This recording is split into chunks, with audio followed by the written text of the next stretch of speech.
te plaît? J'ai toujours essayé d'écrire pour les gens d'ici quand même et sur des sujets qui sont importants pour eux.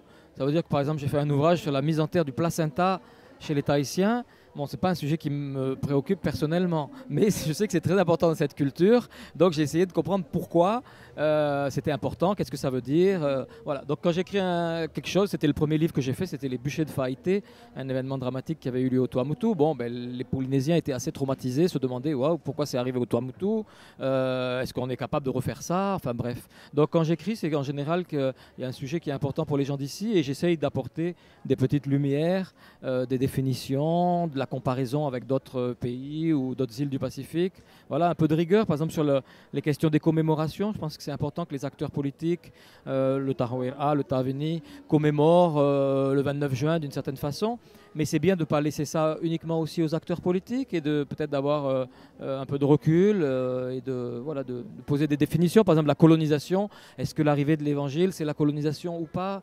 Donc voilà, je suis un prof tout simplement et j'essaye c'est vrai, sur des sujets qui ont souvent été des sujets politiques. Disons que je suis obligé de lire des dizaines et des dizaines d'ouvrages et d'articles, beaucoup en anglais, parce que sur le Pacifique, c'est quand même beaucoup en anglais. Donc, par exemple, le mot découverte en Nouvelle-Zélande, ça fait 30 ans ou 40 ans qu'on ne parle plus de la découverte de la Nouvelle-Zélande par les Blancs, en Australie aussi. Bon, à Tahiti, on est encore un peu arriéré de ce point de vue-là, ou colonial. On parle de la découverte par Wallis. Wow, c'est très politiquement incorrect de parler de découverte. Donc ça, en lisant ce qui se passe en Nouvelle-Zélande, en Australie, en termes d'histoire et de mémoire, on apprend beaucoup.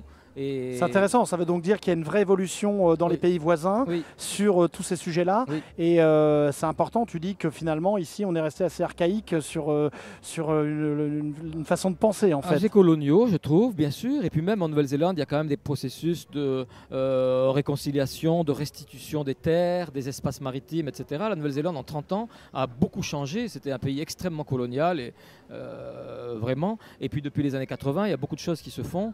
En Australie, c'est un peu plus compliqué, mais bien sûr que je trouve que la Polynésie française peut s'inspirer, mais après je ne suis pas un acteur polynésien politique, c'est pas à moi à dire ce qu'il faut faire, mais c'est sûr que l'exemple d'autres pays, même la Nouvelle-Calédonie avec son passé récent dramatique malgré tout, est en avance sur des processus de réconciliation, de partage, etc. Alors que Tahiti finalement est un peu à la traîne, je trouve, là-dedans.